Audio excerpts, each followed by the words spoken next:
April 4th, 1994. KLM City Hopper Flight 433, a Saab 340B with 24 people on board, is on a flight between Amsterdam, Netherlands and Cardiff, Wales. 11 minutes after takeoff, the pilots receive a warning light indicating low oil pressure in the right engine.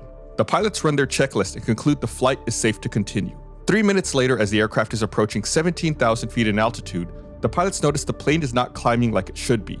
Suspecting that their right engine is faulty, the pilots decide to return to Amsterdam just to be safe. As the plane is approaching the runway, their airspeed drops dangerously low to 115 knots, so at a height of only 45 feet, the captain calls for a go-around. The aircraft rolls right 80 degrees and the airspeed drops to 93 knots before the plane impacts the ground less than 2,000 feet to the right of the runway.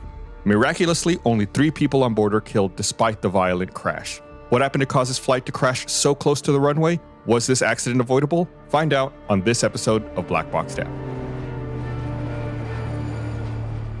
Hello everyone, welcome to Black Box Down. It's Gus and Chris. Hello, Chris. Hello, Gus. And we're here with another episode. Before we get started, of course, I want to remind you to give us a follow on social media at Black Box Down Pod for pictures, videos, things that enhance the audio podcast experience. Also, big thanks to people who leave us reviews on social media or just like Apple Podcasts or anywhere you can. Thank you. That means a lot. We appreciate it. It's weird how much podcasts rely on like word of mouth and reviews. I think it isn't stressed enough. Or maybe it is, but people, I don't know. I feel like at least I always forget. I'll say that. Yeah. I don't stress it as much as I should. So thank you, Chris, for stepping in there. No, I just mean in general, I feel like it's like a thing that people say all the time, but it almost becomes white noise. But it really does make the difference. So absolutely. So KLM City Hopper 433, this was a very popular route. It actually ran a few times daily between Amsterdam and Cardiff, Wales. You ever been to Amsterdam or to Wales? I've been to Amsterdam, not Wales. I've never been to Wales. I always wanted to visit it. I have been. Amsterdam's the only city in the Netherlands I've been to. I would love to see more of the Netherlands, but I have been to Amsterdam. I took a train, so I didn't see Schiphol Airport. So I have no experience with the airport in Amsterdam. Same. Ah. Look at us. We're trained. Don't take that as being me being afraid of flying. I was like, we don't get to take the train very often in the United States. It's like, I'm going to take a train from London to Amsterdam. Why not? Yeah. So this incident, this crash was, like we said, April 4th. This was April 4th, 1994. This was a Monday. It was right after Easter. Easter was the day before, April 3rd, 1994. Okay. So this flight was filled with people who were returning home after an Easter trip. Well, not entirely, but mostly, right? Presumably, yeah. Right. People who had gone on like a quick Easter trip. I want to say the flight between Amsterdam. I'm sorry, the flight between Amsterdam and Cardiff was only like an hour and 20 minutes or something. It was supposed to be a pretty short flight. Yeah, it can't have been that long. Yeah, as the name of the airline, City Hopper, implies. KLM City Hopper. So it's people, going home after a holiday weekend. But, this was a smaller plane, so there were only 21 passengers on board and 3 crew members, the 2 pilots and 1 cabin crew, 1 flight attendant. The flight was under the command of Captain Garrett Levart, who was 37 years old with 2,605 hours of flying time, including 1,214 hours on the Saab 340, this kind of plane. The first officer was Paul Stassen, who was 34 years old with 1,334 hours on the Saab 340. The Saab 340, it's a Swedish-made plane. It's a twin-engine turboprop. So it's got the 2 propellers, one on either side. It's not, jet engines. It's the propeller kind. And it's a smaller plane. Typically, it seats between 30 to 36 passengers. So at 24, it wasn't like totally empty, but it wasn't super full. It was over half. Like what is that? Like 66%, 2/3 full? Yeah. Yeah. So it's not a huge plane by any stretch of the imagination. But even if you've never flown on a Saab 340, you've probably flown on a comparable regional plane, like for aero, regional. Yeah. Right. Exactly. And it had flown 6,558 hours at the time of the accident. The plane had flown that many hours. That's not that long. No, it's not super old by any stretch of the imagination. We've definitely covered planes that are way, way older. Yeah. And this flight took off from Schiphol Airport at 2:19 p.m. local time. So it's an afternoon flight. That's 12:19 universal time. So it's 2 hours ahead. After takeoff, when they were passing through 1,950 feet, the flight was cleared to climb to 9,000 feet and later cleared by Amsterdam radar to climb to 14,000 feet. So all, run of the mill, taking off, climbing, gaining altitude. At 1 p.m. Universal time, there was an active trough positioned over the southern part of the North Sea and was moving eastward with a speed of approximately 30 knots. So that's like weather. Okay, a trough? Like, is that Trough. like a... It's an area of low pressure. Okay. It's like you think of a trough as being like a ditch, right? Like a ditch in or the like ground. a thing that pigs eat out of. Is that a trough? Isn't it? I guess it is, isn't it? But yeah, so you can think of it the same way. The air kind of dips down. Okay. It's an area of low pressure. That's the way I remember it anyway. Okay, yeah. So it's not necessarily anything bad, just something to keep in mind, right? Like, oh, there's some trough up there. It may cause maybe a little bumpiness. And so, with that in mind and to avoid cloud coverage, the crew requested a cruising altitude of 20,000 feet, which was approved. Mm-hmm. So while they were passing through 16,500 feet, the master warning alarm goes off in the cockpit. That's just the alarm, like the general, hey, problem alarm. Okay. I assume it's like that goes off and then you look and then it shows you more specifically, right? Right. That just calls your attention. Yeah. You disable it and then you look around like what's actually triggering the master warning. Okay. So they do that. They tell that the master warning is triggered by the number 2 engine oil pressure light. So that's just a warning that it's just a light that illuminates that tells them the oil pressure in engine number 2 is low. Okay. And when it says like low pressure in the oil, so is there like a tank of oil that distributes oil as needed onto like gears and things? Like how? Well, it's the oil that's running through the engine at any given time. You can think of it. I mean, your car has that too. In your car, the oil lubricates the pistons in the engine when it's firing. It's the same thing. It's the oil has to be pressurized so that it circulates and goes through the entire system. Okay. So if there's low pressure, it could be triggered by maybe there's an oil leak, or maybe there's just the system is not pressurized. There's a leak somewhere so that the pressure is escaping, which would cause the pressure to go down, which would cause the oil pressure to go light to go off. However, despite that warning, the oil pressure gauge was still showing pressure was above 30 psi, which was still in the safe operating limit. So you say the gauge still said 30 psi. Right. Was the gauge not working, or was it a thing, or it should be at 40, but they were down to 30, but that's okay, that kind of thing? 30 is normal operating level. Okay. So the interesting thing here, like you asked the perfect question, Chris. The interesting thing here is that the oil pressure alert system and the oil pressure gauge light are two separate systems. Okay. And that's for redundancy. So the checklist has the pilots cross-check them to determine if it's a false alarm. Oh. So, if in this case the oil pressure light or low oil pressure warning goes off, so they look at the gauge to see how much oil pressure there is, and it looks okay. So that tells them it's fine. And the checklist tells them continue normal flight operation. Because presumably it's a false alarm according to the checklist at that point? Exactly. Because the oil pressure gauge is still showing there's plenty of pressure. The pressure's fine in the engine. Okay. So it's like, okay, checklist says it's okay to continue. If I don't know what the checklist says specifically, but I assume if there was low oil pressure, it would say, hey, something's wrong. Then it would give actions to take. But in this case, it tells them if you have 30 psi, if you have above 30 psi or above, continue your flight like normal. No problem. So, that's what they do. They continue the flight. However, right after this, they noticed that their climb power was greatly reduced. So, they're starting to think, oh, maybe there is something wrong after all. So they issue a pan call, which is kind of like a mayday, but it's not as urgent. It's like, hey, something's wrong, but we're not in any immediate danger. Just we do have a problem. And they said their climb power was reduced, as in? They were climbing a lot more slowly than they should have been. They were struggling to gain altitude. Okay. And they could just feel it because they're like, well, we should be going up a lot more. Okay. Right. And there's gauges to show what their vertical speed is. And it's like, oh, we're not climbing like how we normally do. And these are pilots who have both flown this plane for a long time. They can tell, they can feel it. Yeah. It's like, oh, we're not climbing like we should. So that's why they issue a pan. And they're like, man, that's when they're not in any immediate danger. And they decide, you know what? Something's not right. We got this warning. Our climb performance isn't normal. So let's go ahead and go back to Schiphol Airport just to be safe. Okay. That seems prudent. Right. That's the exact word I would use. Seems prudent. So they start their descent, and they, like I said, they were at about 16,500 feet when they started this. They get down to about 2,000 feet, and they begin giving a little more thrust to the engines, because at first when you're descending, you don't really need to give thrust, right? You can pull back and just descend. So they start giving a little more thrust. And then right as they're lined up on final just 45 feet over the runway, the plane banks 80 degrees to the right and impacts the ground. Only, what did I say, like 1,800 feet to the right of the center line of the runway. And it kills 3 people on the plane, one of which was the captain and then 2 passengers in the cabin. Oh, man.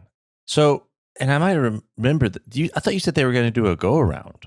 Yeah, I left that out here. Okay. So they descend. What happened was they start descending and their airspeed gets a little low. The captain's not happy with it, so he initiates a go-around. And it's when the go-around is initiated that they roll to the right and then impact the ground. So their airspeed is too low to land? Yeah, it's getting dangerous. Well, in order to land, pilots like to have what they call a stabilized approach. You want to make sure you're descending at a nice steady rate and your speed's, in a little sweet spot, not too slow. Like it's like Goldilocks, not too slow, not too fast. Just right. If it's too fast, you float down the runway a long way. If it's too slow, you run the danger of stalling. So, that's why you put flaps out so you can get a little slower than normal, come in nice and stable and touch down. And so they were coming in too slow. He was worried about stalling. Right. And then hitting hard, I guess, like stalling and then like falling, I guess, essentially. Exactly. Right. Stalling and then crashing. He calls for a go around, which seems like the safe thing to do, but then the plane rolls 80 degrees to the right and hits the ground. Just rolls. So like 80 degrees, that's almost. Yeah, almost. Like 90 degrees would be wings, straight up and down. So 80 degrees is almost, all the way to the right. Yeah, that does sound wild. Like a hard crash. I don't know. It's amazing to me that only 3 people died in this crash because that's very violent. When they hit the ground, I want to say they were going like 93 knots. So that's pretty fast. And they were 45 feet up in the air when that happened. And 93 knots is the equivalent of about 107 miles an hour or 172 kilometers an hour. Yeah, 107 miles, 45 feet up in the air, and it basically crashed on their side. Right. So it's pretty violent, but majority of the people do survive. I guess 45 feet in the air is better than 40,000 feet in the air. That's true. I saw an interview with one of the women who was on this plane and who survived the accident. And, she said that she crawled out of the wreckage and, she was, walked a little ways away from the plane and sat down and pulled out a cigarette and lit it up and started smoking. And then one of the other people there was like, should you be doing that? It's kind of dangerous. You're covered in jet fuel. Oh my God. Her reply was, if I was meant to die today, I already would have. Oh man. It's not safe. I would not light that cigarette. Wait a little bit. Yeah. Like she was covered in jet fuel? Yeah. Oh my God. But she was okay. It also seems not safe to those around you. Yeah, like, for sure. You don't want to be the person, everyone made, and then all of a sudden you start a fire and right. That's not, but I understand. She was probably rattled and not thinking correctly at the time. It's a funny little tidbit. Yeah. So before we get into the investigation portion here, any initial thoughts on what's happening here? It sounds like you brought up that trough. And I wonder, it seems like you brought that up for a reason. I do like to throw red herrings in sometimes. Don't forget. Yeah. And then the low pressure is, something. Okay. The reason they like banked to the right was like, was I assume there was actually like low pressure on in the oil and they were low. Is there a way in which the gears like froze up or like because there was not enough oil lubricating them and it like pulled the plane to the right or something? I think you're on the right track, right? That there's potentially some kind of asymmetric thrust going on where the left engine is giving a lot of power and the right engine isn't. And that's why it banks and starts rolling to the right. It's weird that it's so sudden though. Right. But it happened right after they initiated their go around. Oh yeah. Which is when they normally increase and they thrust the power. Right. And then if it wasn't thrusting at all, that would push it to that. That is the line of thinking I would be following right now for sure. That's definitely the first thing I thought. When you hear about this incident and how this crash happened, it's like, it's definitely pointing you in one direction. We'll say that to the right. To the right. I hate you, Chris. That was really funny. So the investigation was carried out by the Accident and Incident Investigation Bureau of the Netherlands Aviation Safety Board. And we'll go ahead and review some of the things that happened here. During the climb at 12:30 and 46 seconds UTC, while passing through 16,500 feet, the master warning was triggered by the right engine oil pressure light. The master warning was reset, and the captain retarded the right-hand power lever slowly to flight idle and commanded take action. The right-hand engine torque decreased from 78% to 10%. And the first officer confirmed the command take action and announced emergency checklist. So far, so good.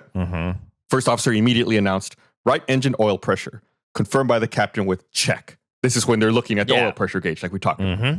So like I said, when this is going on, the captain retarded the right-hand power lever slowly. However, that is not part of the checklist procedure. No. So he pulls the right-hand power back to idle. They run the checklist and complete the checklist, but he doesn't tell the first officer he's pulling back the right-hand power and does it just kind of on his own. And it's possible, he thought if there was low oil pressure or something wrong with the right engine, he wanted to prevent damage to it. However, because he pulled back the right-hand power, the oil pressure light or the oil pressure gauge decreases on that side because the power's going down. Yeah.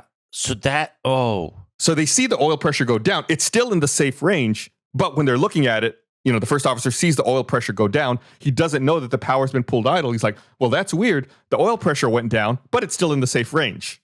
So do we know what it was before? I don't have that in front of me. I want to say it was like at 50 and then it went down to 30. That's off the top of my head. I could be wrong on that. I don't have that specific number in front of me. But the important thing to remember here is even at 30, it's still in the safe range. But wait, they said it was low pressure? Well, lower compared to the left engine, it was low because the left engine's still at high power. The right engine's idle. So they look at them and they look, oh yeah, the right engine oil pressure is low. It's still in the safe range, but it's low. Okay, but wait, it went from 50 to 30. Yeah, because he pulled the right-hand engine power back to idle. So the pressure went down, but I thought it was low pressure to begin with, so it went even more down? So the low oil pressure light went off, which is what made them check it. But when they look at the oil pressure gauge, which shows the exact number, they see that it decreases from 50 to 30, but that's still in the safe green range. So what is low pressure then in that? What would set off that alarm on the gauge? So the gauge doesn't have an alarm. The gauge just shows you the reading. Okay. So I guess what should it be, or what is the ideal pressure then? It can vary. There's like a range typically. There's like a little green. I don't know about the Saab 340 specifically, but typically on most planes there'll be like a little green arc that the needle should be within. I can't tell you the exact number. I've never been in the cockpit of a Saab 340. All I can tell you is that 30 is in the green arc. Okay. 50 and 30 are both in the green arc. Okay, so it went from green to green then. It was still in the green. It went down, but it's still in the green. Yeah. And the first officer doesn't know why, but it's because the captain pulled back to idle and didn't tell him. Okay. So it's just one of those things like, oh, that's weird. It's still in the green though. We're fine. Okay. So in the checklist, it's just like continue flying as normal is basically. Right. Because it's still in the green. Nothing's out of the ordinary. Well, I'm saying, but even when they're doing the checklist, it's like, don't change anything because they want to keep it consistent to run and then he does change. Okay. Correct. Exactly. So, they finish the checklist and they determine it's fine that, they're supposed to continue flying. Okay. So then at this point, they continue flying. The master warning was triggered again. And after the warning was reset, the first officer indicated the oil pressure of the right-hand engine was lower than the oil pressure of the left-hand engine, and that the oil pressure on the right-hand engine was decreasing. This is a repetition of what we just talked about. They notice that it's going down, but it's still in the green. And then 6 seconds later, the master warning is triggered for a third time, and it's reset again. And the first officer says to the captain, the oil pressure on the right engine was still decreasing, and this is confirmed by the captain. And the first officer concluded, following the procedure, the checklist, that the propeller oil pressure low procedure was not applicable and continued with the engine oil pressure low procedure. So they're just still running the checklist, just making this, noting these things. 8 seconds after that, the first officer proceeded with reading the checklist. Engine oil pressure control warning panel light on, or engine oil pressure below 30 psi. The captain responded with, that is not the case, but it is still normally in the green. That is what is so strange, which is then confirmed by the first officer. And there's no indication on the cockpit voice recorder that the engine oil pressure low procedure was completed. The right engine oil pressure light remained on, and the captain left the right-hand power level at the flight idle position.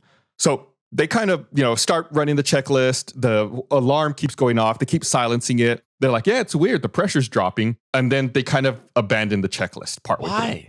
I think at this point, this is when they're like, we should just go ahead and return to Schiphol. Okay, but should they not continue the checklist anyway? Yeah, they should. They really should.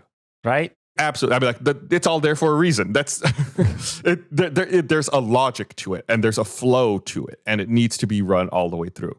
This episode's brought to you by Smart News. There is no shortage of information available at our fingertips these days. It can be overwhelming and sometimes discouraging to try to keep up, but staying informed does not have to be a challenge. Smart News is here to streamline the way you consume media and get you straight to the stories that matter most through delivering critical and breaking news curated just for you. I don't know about you. I feel like for me, it can be a struggle to find accurate news on the internet these days between different news sites, maybe some of you never heard of, social media blasting all kinds of stuff. That's one of the reasons I love Smart News. It picks and curates information from sources just for me. I've saved a ton of time by not having to sift through dozens of articles that may or may not be accurate.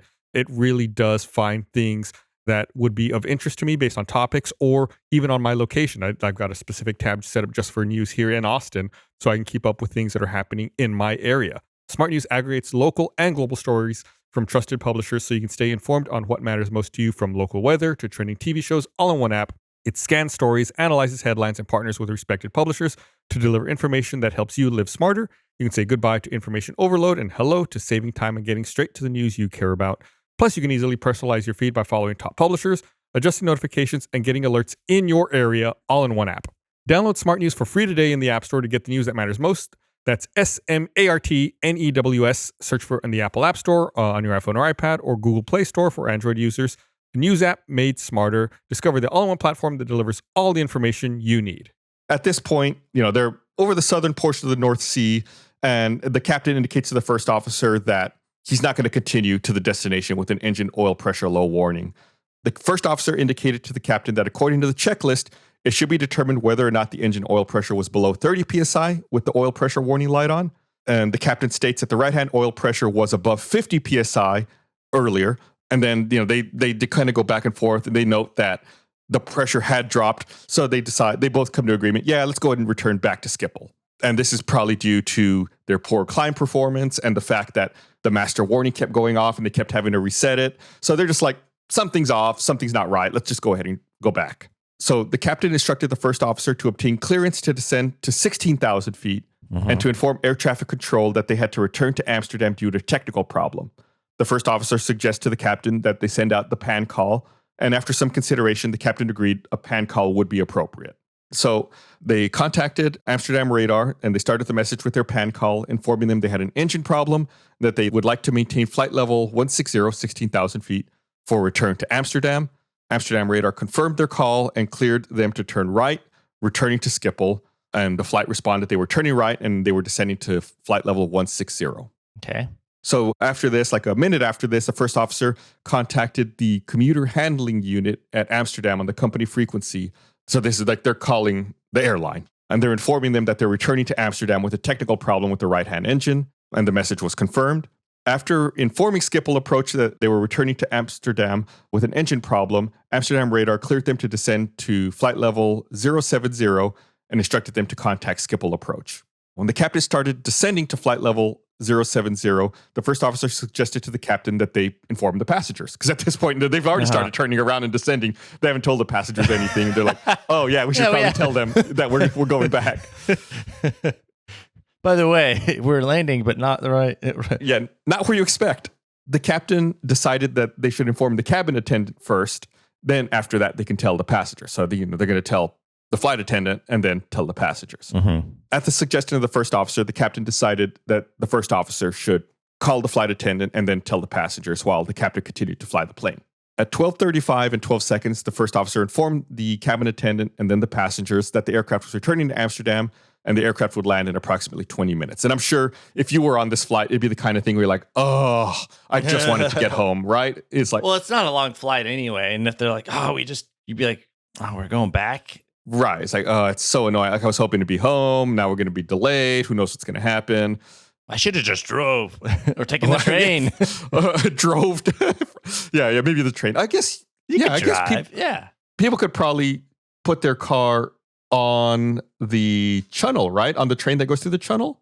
Can't you? I think you can. I never considered it, but I bet you can. No, now I got to look that up, Chris. I don't want to. Sorry. I also looked at profit. It is a thing that animals eat out of. Oh, nice. So you cannot drive through the channel. However, you can drive. You load your car onto the train, then you get off your car into the train. And then when you get to the other side, you get out of the train and get back into your car. Okay. So I'm going to say, yes, you can do that. It's just a little complicated. At least according to that one website I just looked up right now. Okay. Anyway, we're off the rails. Oh, we're on the rails. At 12:36 and 32 seconds, the captain, who was handling the radio while the first officer was, talking to the passengers, contacted Skipple Approach, and they were told by Skipple Approach to expect a straight-in approach for either runway 06 or runway 01 right, and the captain indicated he would use runway 06. Skipple Approach confirmed the choice of runway 06, and they were cleared to descend to 2,000 feet and instructed to fly in a heading of 090. After the first officer finished his statement on the public address system, he reported back to the captain and was informed the aircraft was cleared to descend to 2,000 feet for a straight-in approach on runway 06, and the captain calls for the descent and the approach checklists. It's all very standard. While reading the checklist, the fasten seatbelt sign was switched on at 12:37 and 14 seconds. At 12:37 and 35 seconds, Skipple Approach informed Skipple Tower that this flight would make it a straight-in approach on runway 06. Skipple Approach requested Skipple Tower to order the fire brigade to take position along the landing runway. Wow. But this is standard. Oh, okay. Yeah, something's wrong. There's an engine problem. They're going to roll the trucks just to be safe in case there's a fire, something happens. Yeah, like obviously this is not a normal landing. Even though it's not a Mayday, it's a pan-pan. Something's wrong. They will go ahead and stage emergency response out there just to be safe. Okay. In the meantime, Skipple Approach is asking the flight if they can give any details regarding the situation, and the captain says that an engine oil pressure problem in engine number 2, but the situation's under control. When asked by Skipple Approach if the engine was feathered, we've talked about feathering before. Do you remember what this is? Feather. Is that like... It's when, like on a propeller engine, they turn the propellers so that they're not biting into the air. They're not giving any thrust. Gotcha. Okay, yeah. So like... They're turned basically so that they're like perpendicular straight into the air. They're still spinning and turning, but they're not providing any thrust. Yeah. And then that makes it so it's like it's not being used, I guess, at all. Right. It's like it's really not giving any thrust. So Skipple asks them that, and the captain says the engine's running in flight idle. And this information's passed to Skipple Tower so that they know. Should he have feathered it? I mean, I guess they're asking if they did. I think they're just asking an abundance of caution to know like what the situation is. Passing through flight level 075, Skipple arrival informed the flight the surface wind was 250 at 10 knots, and the aircraft was number 1 for landing on runway 06. Does that raise any red flags for you? Well, they have a crosswind? They have a very small crosswind, but they have a significant tailwind. Oh. So they're going to be coming in fast? Right. The wind's going to be pushing the plane.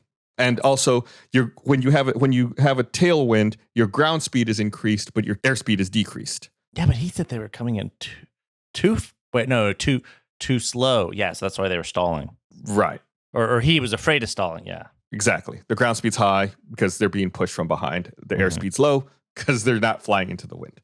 So at this time, they're 11 miles due west of Amsterdam. They get vectored for a position to land on 06. Should they have, sorry, like you said that's not ideal for the situation, right? Should they have flown in on a different runway or changed that? Well, when they were given this wind reading by the airport, the first officer tells the captain, hey, we're going to have a 10-knot tailwind if we land on runway 06, which the captain acknowledges. So that's kind of like the first officer raising his hand like, hey, that's not good. Yeah, so, okay. It alarms the first officer. I don't know about alarms, but he points it out. Like, that's not good. Okay. Yeah. And the captain just acknowledges it. But maybe he's just like, I just want to get on the ground. Maybe. And in the case of emergencies, sometimes you'll land in situations that aren't ideal. Well, but he didn't. He tried to do he tried to do a go around. A go around. So during level flight at 5,000 feet, the captain stated to the first officer that the right-hand oil pressure indicated a steady pressure of more than 50 psi, which was confirmed by the first officer, who also informed the captain he agreed with the decision to return to Amsterdam. They continued their descent, passing through 4,200 feet while descending to 2,000 feet. Skipple arrival says, KLM 433, can you steer left heading 060 for finals, runway 06? What direction will you turn? The captain calls out left, after which the first officer responds to arrival. We are turning over left heading 060 KLM 433. So they're starting the left turn. They're going to get lined up on that runway. Upon reaching 2,000 feet, thrust was applied to the left-hand engine for the first time since they started their descent, and the airspeed was reduced from 180 knots to approximately 155 knots.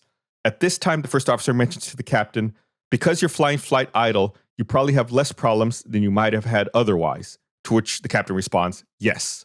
So he's just saying, since they were at the engine's idle, coming down, descending this whole time, they probably didn't experience any problems, but now that he's giving it power, problems may start popping back up again. Just kind of like a, hey, reminder, we do have a problem. It may pop up right First now. officer's on point.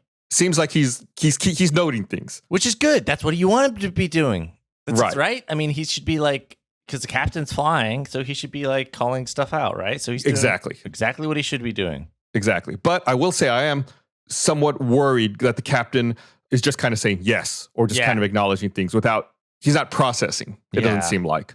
No, that's the worry. But I'm saying the first officer's, But I agree. I'm just trying to say the first officer may be on his game, but the communications vary one direction right now. Yeah. So at 12:42 and 26 seconds, Schiphol Arrival instructed them to fly heading 050 and report runway in sight, stating that they were at about 8 miles out. 13 seconds later, the first officer reports runway in sight, which was confirmed by the captain 4 seconds later. The first officer also says landing is imminent. At 12:43 and 6 seconds, they intercepted the runway 06 ILS localizer. So they're getting lined up. Their instruments come alive. It shows them like their guidance. After which the gear was selected down and approximately 78% torque was applied to the left-hand engine. Shortly thereafter, the runway 06 glide slope was also intercepted. Flaps were set to 15 and the torque was reduced. The localizer is what gives them left to right guidance to make sure they're lined up on the runway, and the glide slope is what gives them vertical up and down guidance. So it's almost like a video game that they're playing, where you stay right on the glide slope and right on the localizer, and it guides you straight in for the perfect landing. Okay. Well, I mean, that sounds fun. So at 12:43 and 25 seconds, the aircraft was established on the runway 06 ILS. Gears down, flaps set at 15, and the captain commanded for the landing checklist. Okay. Yeah, they're getting close. On final approach, landing flaps were set to 20, and just prior to passing the outer marker, at which time the landing checklist was completed by the first officer. Passing the outer marker is just a beacon that goes off when, lets them know they're getting close. Passing the outer marker, the aircraft was established on the runway 06 ILS in landing configuration and flying with the autopilot engaged. Torque on the left-hand engine was set at 28%, while the right-hand engine remained at flight idle. So just using the left-hand engine. Correct. Indicated airspeed at the moment was 142 knots and was reducing to the target approach speed of 125. So still going a little fast, but their airspeed's going down. They're slowing down to get to the speed they need to be. While passing 1,080 feet altitude, the speed of 127 knots, torque on the left-hand engine was increased to 60% in order to stop their airspeed reduction and maintain their target approach speed of 125 knots. Initially, airspeed decreased further to 120 knots and then increased to 130. So they're messing with the left-hand power a little bit to make sure they're in that sweet spot of speed. At this point, Schiphol Arrival states they give a wind update, saying the wind's going to be at 280 degrees at 8 knots and then 280 degrees at 9 knots. Both reports were confirmed by the first officer by clicking his microphone button. And then on the request of the captain, the first officer states the tailwind component will be 8 knots. Okay. So, they get this wind update and the captain, asks the first officer, so what's the tailwind now? 8 knots. So it went down because it was 10. It was 10. Not as bad, but it's still an 8-knot tailwind. Still not good. So when they pass through 880 feet, the autopilot still engaged. The first officer comments, the trim is all the way to the left. He suggested to the captain to set the rudder trim neutral just before landing, to which the captain responded with, yes, that will make it easier. Then while passing through 612 feet, the captain disconnects the autopilot. So did he do that? It's not at this point, no. But when he disconnects, no. I'll say no. Not as far as I know, not at this point. Okay. But this also right here, this is a clue that should have told them, or that should have given them a heads up, or should have given them a warning. If the rudder trim is all the way to the left like that, they have a severe thrust asymmetry. Yeah. So it was all the way to the left because it was on autopilot, and the autopilot was compensating, right? Exactly, Chris. You've learned a lot from this podcast. Like we said, the autopilot's on, this rudder trim's all the way to the left. Everything's being compensated. So they don't realize how bad the thrust asymmetry is. And they're getting really low to the ground, so you don't have time to react. So at this point now, they're passing through 500 feet. Landing clearance was confirmed by both pilots. So the first officer, what did he say exactly? He said, the trim is all the way to the left. He suggested to set the rudder trim to neutral just before landing. So this is where the first officer should have been like, hey, that's weird. Yeah, like why is that? Yeah, because if it's on, so that was first officer not noticing, that was him not being on point, right? Well, yeah, he's noticing that. He that's noticed weird. it was weird, but he didn't get like, because he was saying, oh, put it to neutral because it'll be easier to land. Maybe he should have asked, why is it all the way to the left? Yeah, he noticed the right thing, but then didn't like, yeah. And under normal operation, he's right. If both engines are operating the same, you want that neutral. Otherwise, you're going to have a lot of yaw. It's going to make it difficult. Like it'll wobble or push to the right. Exactly. It'll push to the right. It'll push to the left. Yeah, push to the left. Yeah. So they were passing through 500 feet. Landing clearance was confirmed by both pilots. And then torque on the left-hand engine was reduced to 45%. Airspeed was maintained at about 128 knots until passing 300 feet altitude. And then they reduced torque on the left-hand engine further to 30%. And at this point, they're just ever so slightly below the glide path. So they pull back, they increase their pitch to get back on the glide slope exactly. They continue to reduce power while passing through about 230 feet with an airspeed of 120 knots. The first officer indicated to the captain he would position the rudder trim to neutral, to which the captain agreed. So now they're taking action on the thing. At that time, the aircraft was on the glide slope.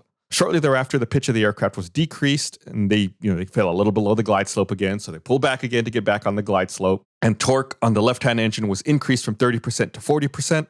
And at this point, their airspeed had dropped to 115 knots. And the first officer calls out, mind your airspeed. Passing through 120 feet, an aggressive increase in torque from 40 to 65% was applied, but hardly any additional rudder input was given to correct for the asymmetry. So they increase the power, but they don't apply rudder to compensate. Because they're only increasing on the left engine. Correct. They're not touching the right-hand engine at all. After correcting the initial small rolling movement to the right, the aircraft was kept wings level by significant aileron input. So the aircraft begins rolling to the right a little bit, and what they should be doing, the correct course of action, is to give it rudder to straighten it out. But the captain is fighting the roll with the aileron. So he's turning his control column to the left when he should be giving it, like stepping on that rudder a bit to even it out. Okay. The aircraft veered approximately 6 degrees to the right while they were at 90 feet above the ground, just before the landing threshold. The aircraft positioned itself to the right of the extended center line, so they're drifting to the right. Yeah.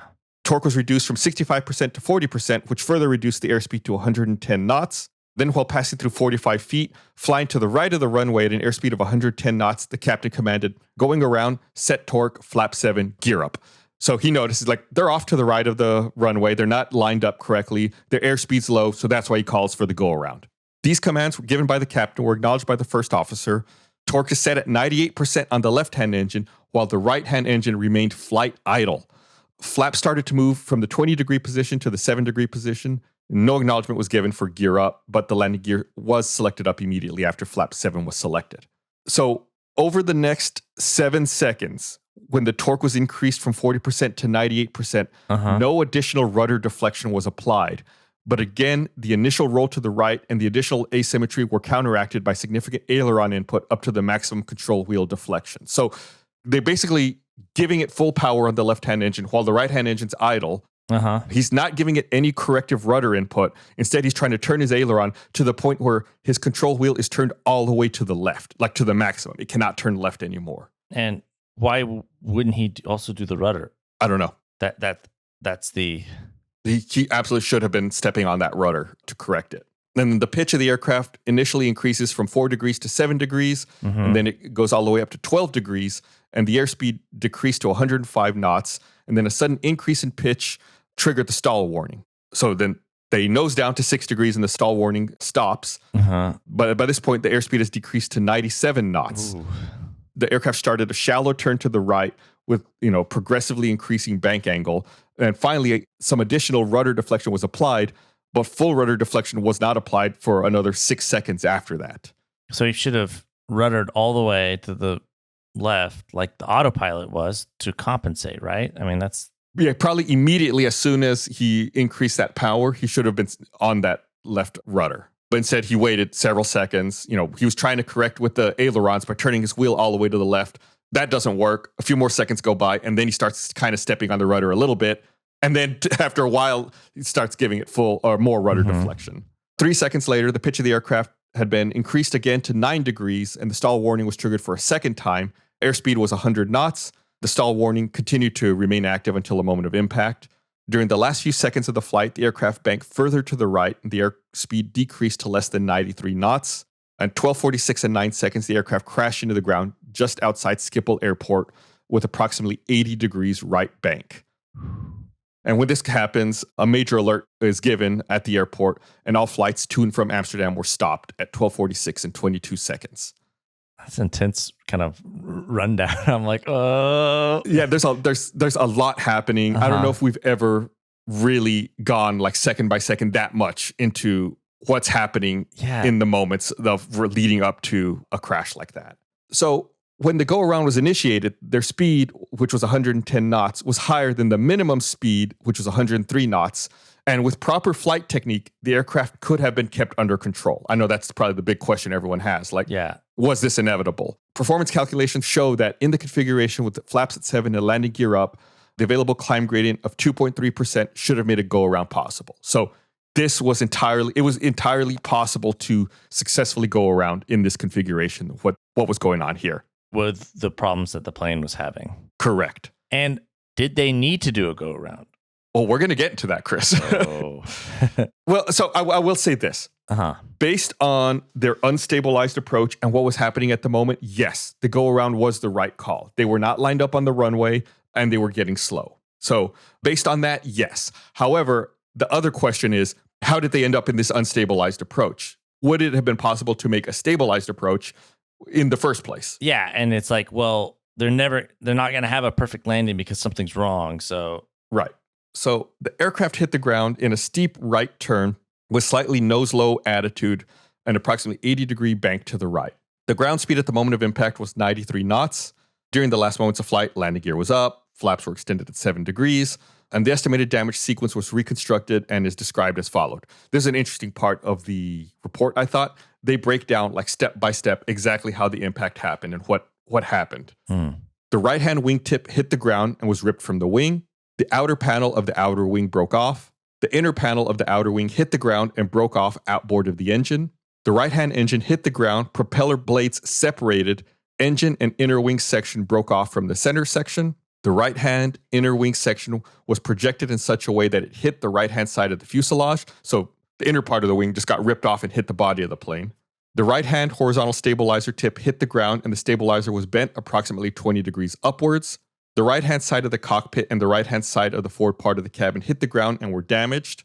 The right-hand wing attachment fittings and aft cross link broke off. The aircraft without the right-hand wing rolled over to the left due to forces of inertia. The aircraft yawed to the right and the fuselage rolled over onto the left-hand wing, pivoting around the left-hand wing attachments. The left-hand stabilizer and elevator hit the ground and were ripped from the fuselage. It's pretty brutal. The aircraft came to rest after having turned approximately 100 degrees to the right from the impact direction, with the fuselage lying on its left side on the left wing, blocking the 2 left-hand exits. The total length of the wreckage trail was 110 meters. So it's like banked to the right-hand side hits the ground, then it goes over to the left. The left hand kind of rips part of the left off, and then the whole fuselage turns 100 degrees to the right from the impact, and it's lying on its left side.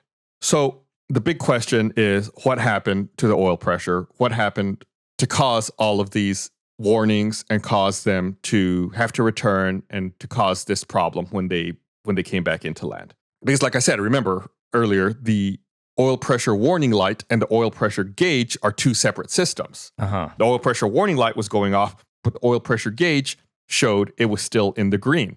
So of course, they're going to take apart all these instruments and they test them. And the right-hand engine oil pressure switch was found to have failed internally. Oh. The switch was shorted, which resulted in intermittent illumination of the oil low pressure light. All other tested instruments and transducers functioned correctly with some minor tolerances exceeded, probably due to impact force. So all of this happened because the light was short-circuited. There was no oil pressure problem at all. At all? The engine was 100% fine. The light was it was doing that thing. I'm sure you've seen it where like lights are going out and they start like flickering intermittently. That's all that was happening. That's it? That's it. So all the issues they were having was just because he wasn't used to flying with one engine? It's because he put that right-hand engine to idle when he shouldn't have. The engine was fine. Remember, I said the checklist told them they could continue their flight, but he pulled the right-hand engine to idle and then never put it back up again. But I mean, I thought, is it not common though for like, because they have two engines and they can fly and land with one engine. So Right. Is it not common to train to fly with just the one? It absolutely is. So Again, the captain died in this crash, so there's no way to ask him any questions about this. But it could be a number of things. It could be he forgot that the right engine was idled. It could be that he was used to, at this point, the autopilot compensating for everything. And then by the time he turned the autopilot off, they were so low, he did not respond correctly because he definitely did not give correct rudder input. Maybe it just caught him by surprise. Maybe he forgot, it focused on other things. He knows there's a problem with the right, in his mind, he thinks there's a problem with the right engine, and he forgets that it's going to cause that asymmetry, and he doesn't think ahead to compensate for it. So everything was fine. Everything was fine. Yeah, from the report says, from the information available, it can be concluded the right-hand engine oil pressure light illuminated as a result of a short circuit in the oil pressure switch. The short circuit closed the switch, and as a consequence, the oil pressure warning light was activated.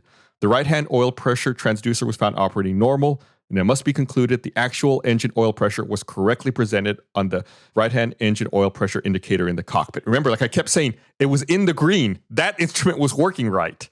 Yeah, but it seemed like something was going wrong with the plane, the way it was handling. Because he said he was having a hard time climbing, and was that all just in his head? It's because the right-hand engine was at idle. He just wasn't compensating for that, like thinking about it. With only one engine, you're going to have reduced climb performance. Yeah. He may have put it to idle and then forgot briefly that it was in idle and then said, all right, let's turn around because he's preoccupied. And then just doesn't ever touch it again the rest of the flight.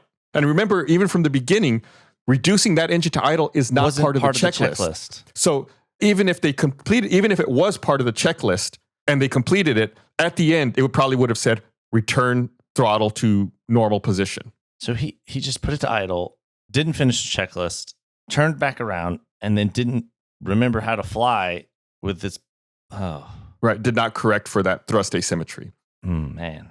Should the first officer have picked up on any of this? I guess he didn't call out that they didn't finish the checklist or that it was still at idle or. Yeah, he may not have noticed that it was idle. Remember also, the captain put it to idle, which is not part of the checklist, and then didn't say that he was putting it to idle. That's true. He didn't call it out. Right. So it could be the first officer just didn't see it. And he did see some clues to it, like, hey, like the oil pressure on that engine's lower, the rudder trim is set all the way. Yeah. So there's like little bits and pieces, but in his mind, he could also be thinking, well, that engine is acting weird. He's not thinking the engine's at idle. Wait, but whenever they were coming in for the landing, didn't he call it out? Didn't he? They say, oh, did you put your Right. He asked, the control asked if the propeller was feathered or not. Feathered. He responded by saying it was idle. It could be that, I don't know the exact timeline. It could be the first officer was looking at a checklist or was talking to the cabin crew or the passengers. He could have been like not listening to that little bit of information. It's because it's just one thing that passes real quick. Yeah. He's like, no, it's at idle. Yeah. Okay. It could be, where he's the first officer's preoccupied with something else in that specific moment and misses that one sentence. Yeah. Because that's the only time it's ever said out loud or mentioned at all. Okay. So the conclusions here in the report, during the climb, the right-hand engine oil pressure switch failed, resulting in aural and visual warnings in the cockpit. That's the master switch going off. In reaction to the oil pressure warning, the captain slowly retarded the right-hand power lever to flight idle. The flight crew did not realize that the decrease of the right-hand engine oil pressure was the result of the power reduction. Although the oil pressure remained within normal operating limits, they, contrary to the emergency checklist procedures, kept the right-hand engine running in flight idle. The captain did not realize the consequences of flying with one engine in flight idle and was not able to anticipate correctly on the airspeed variations, which resulted in an approach not stabilized in power, airspeed, and pitch during the final approach, a situation which was possibly aggravated by the tailwind component. And that's to say, this is what kind of, him flying with this one engine is kind of what started to make the approach unstable. Remember, I said they kind of dipped below the glide slope a little bit. Their airspeed was coming down. He was not correctly anticipating how the airplane was handling with only one engine. When they were in autopilot, it was landing okay. Right. It was compensating. And then as soon as he turned it off autopilot, that's whenever everything went wrong, right? Right. Plus also that the report Tailwind. does say here the tailwind component may have aggravated it too. This makes it way more difficult. How many accidents, how many episodes have we covered, Chris, where the autopilot's compensating for something, it gets turned off and the pilots don't realize it and then everything immediately falls apart? Yeah. It's so frustrating. I guess when you turn off the autopilot, I guess you should, if something is going wrong, right, you should look and see what it's doing, right? Yeah. And like you said right then, the first officer did notice, hey, the rudder trim's all the way to the left. But instead of asking, why is that? He said, we should put that neutral. Yeah, because he thinks both engines are operating. Yeah. And in fact, that's the next conclusion here. While actually using only one engine, the return flight and approach were executed using all engine operative procedures. So remember, the first officer's the one running the checklists. He doesn't know that one engine's idled. So the checklists he's running are for two engines. There's different checklists for one engine. So that's why everything's running all wonky. Right. He's not running the one engine checklist. Oh my God. And that's because he doesn't know the right engine's idled. Incorrect use of rudder resulted in a displacement of the aircraft to a position right of the runway from which a landing was not feasible and a go-around was initiated. During the go-around, inadequate use of the flight controls by the captain resulted in loss of control. Crew resource management during the flight was virtually non-existent. Like you pointed out, the first officer's pointing out stuff and kind of on top of it, but the captain's not really engaging. It doesn't seem like he's really thinking about it or processing. It's just very like, yeah, or acknowledge, not really talking about it. Performance calculations showed that under the prevailing circumstances, with one engine in flight idle, using proper flight techniques, a go-around could have been made. And I think you mentioned this earlier. Pilots should train for using only one engine. And this says it's possible. Even if only one engine's there, it's possible for the plane to do it. It's possible for the pilot to do it. There's landing and go-around should be possible in this scenario. The accident can be classified as generally survivable. Failure to utilize available restraint provisions in the cockpit resulted in fatal injury. I didn't even get into that. He didn't have a seatbelt on. The captain did not. He had his lap belt on, but not his shoulder belt or his shoulder harness. That's why the first officer survived. He had his shoulder harness on, and the captain only had the lap belt on, and that's why he received fatal injuries during the crash. Huh. Is it standard when you're landing to have both on, I assume, Yes. right? Yes. It should be part of the checklist. I don't know specifically on the Saab 340. Even in the single engine Cessnas I fly, it's part of the checklist. You probably didn't notice, but before we landed, when I was running when you and I went on a flight, when I was running the checklist, I looked at your seatbelt to make sure it was on. Because I'm running the checklist, and making sure everything's okay. So ultimately, after all that, there's a couple of probable causes that the report comes up with. The big one, of course, is inadequate use of the flight controls during an asymmetric go-around, resulting in loss of control.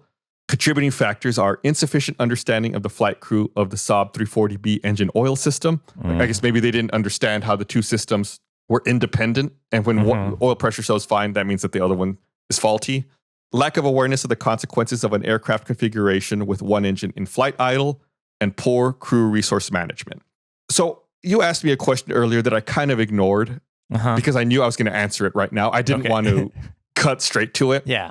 The other big one here is that training records revealed that Captain Garrett Levart had failed 2 engine out checks, and on his most recent one had been given a standard minus, which is the lowest passing grade. So even his training and his testing had shown he was deficient in procedures involving one engine out. Oh. And he got the low, he failed twice and then eventually got the lowest passing grade possible. So he was deficient in this specific scenario, and it happened to him.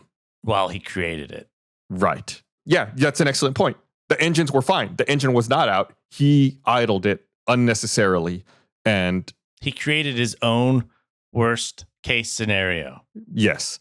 So it could be also, I think earlier you were asking, why didn't he notice? Why didn't he, put the throttle back up? Why didn't he say anything?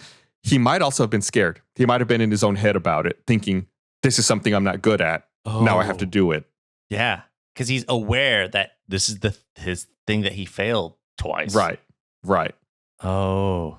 And maybe that's also why he was a little shut down and the crew resource management was not great. And he was not really processing what was going on. He might have, mentally, he might have been really focusing on, oh no, I have to do this thing. It's going to be difficult. But again, there's no way we can know that for certain. Oh, and then I didn't talk about this either, to make matters worse, the first officer, as a result of his injuries, he couldn't remember very much about the flight. I think he got hit on the head. So he really couldn't answer too many questions. But, luckily they did have the cockpit voice recorder and the flight data recorder to reconstruct what happened. That's scary when you're like, I don't remember. Yeah. Well, it was a traumatic crash. Yeah. Was he injured badly? Do you know? I don't know the extent of his injuries beyond that. I believe he was classified as having suffered serious injuries. Okay. Of the people on board, 9 people suffered serious injuries. 3 of them were fatal injuries, and 12 people were either minor or no injuries. Okay. Is that right? 2, 4, 6. Why can't I count? 3, 5, 7. Does it list their names? 10, 11, 12. I don't have that in front of me. No, I'm saying, but like you're counting is it like? Oh, I'm looking at a map. I'm looking at a seat map. Okay, I was like, is it not just a number? How is it like? What are you counting? No, it's like a seat map with like, gotcha.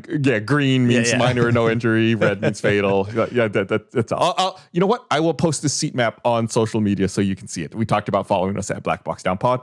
I will put this on there so you can see what the layout was. Count yourself. Yes. I counted like 10 times. It's 12. I don't know why I have to keep counting it. I'm stuck. Chris, I can't. My podcast resource management is out the window. I'm focused on counting. This is the one scenario you failed. This is my worst nightmare. Yeah, but that's it. That's it for KLM City Hopper Flight 433. Really just entirely avoidable crash. In so many ways. What a drop. It was all fine. Everything was fine. So I was wondering if you were going to notice, because we approached this one a little differently. We definitely worked on laying out the play-by-play of what was happening in the flight, because the end result is just like, oh yeah, the light was short-circuited. That's crazy. Yeah, there's so much going on, so much that happens just because of a single short circuit in a light. And we've talked about we have other episodes in the past, where a burned out light causes people to focus on that, and the plane crashes. I think we ran out of fuel. Ones. Right. So it's terrifying to me that people can become so fixated on something, and cause their own problem when one doesn't exist. But yeah, that's it for this episode. Give us a follow on social media. I'll post that seat map I was talking about, and we'll be back next week with another episode. Yeah. Thanks. Bye. Bye.